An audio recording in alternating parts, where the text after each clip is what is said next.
What's up preppers, welcome back to another video. This week we're looking at some meals that we can have in the SHTF situation with minimal cooking. Someone mentioned to me that they were worried about how to cook inside if it's not just a case of no power, but it's also you're kind of grey man and hiding. So what can we cook inside that's not going to mean we've got a gas hob running or a fire burning inside for an excessive amount of time? So the first one I'm going to do for you is the easiest one because I already do it, and it's slow oats. So let's do that now. So for the overnight night oats, it's really simple. We're going to use a container. For this one I'm using a seal jar because for me I'll be doing more than one portion at a time, so it depends on your family size. You might want single portion jars or you want bigger. Now whatever you measure, oats to water, you want 50-50. You can also do this recipe with milk, but the point of this exercise is in a SHTF situation.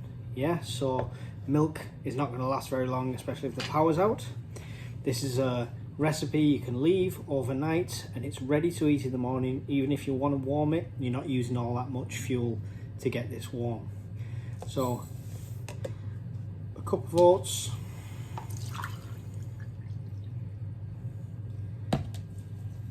and a cup of water. Okay, at this point you can add what you want. Sometimes I'll put a scoop of protein in, which is good for you. For this one, because we prep it, we'll be using honey. So we'll be getting a spoon of honey. Yeah. Give that a slosh around there.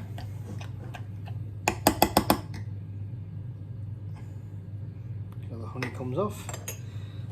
I'm also going to add what's usually a teaspoon of chai seeds. Yeah, so that's about a teaspoon. You can of course measure it out.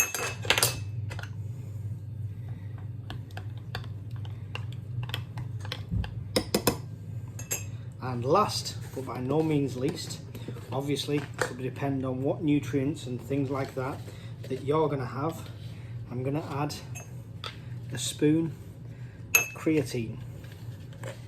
Now creatine is essential for building muscle, maintaining strength, things like that.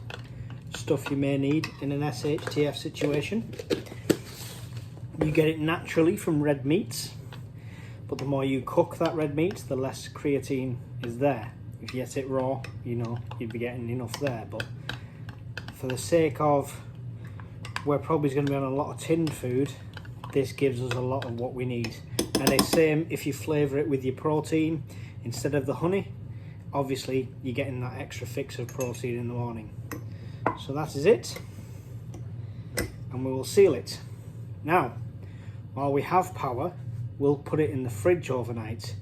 If we didn't have power and it was winter, I'll put it outside overnight or in a shed, anywhere that's a cool, dark place, not in the sunlight. And within 24 hours, we'll come back and we'll see what it's like. 24 hours later.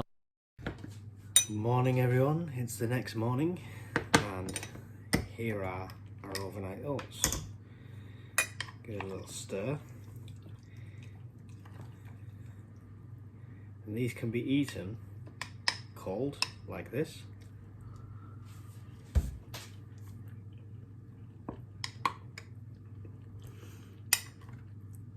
Or they can be warmed up quite easily.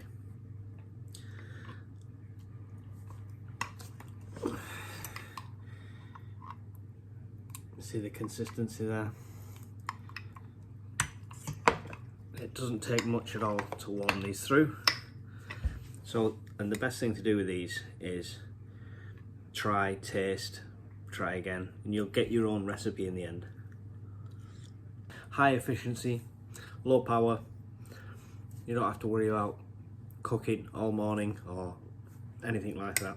So this could easily be a prep food that you do in a blackout situation, or if you want it to be quite covert how you're cooking. Throw these in a mess tin, throw them on a little gas stove. You're going to have it on for less than a minute and it's going to be warm through, no problem. But you can, like I am doing now, eat it cold and it's nice. So play with the recipe yourself, tweak it to your taste. You might want more honey, you might want stuff like that. I wouldn't recommend using milk in an SHTF situation, but it does work well, as in taste wise, with milk the day before. When you prepare this instead of the water, same parts and stuff like that, but obviously fresh milk without power is going to be a rarity. So there we go. Maybe experiment with your own recipes, let me know what you come up with, and thanks for watching. Bye.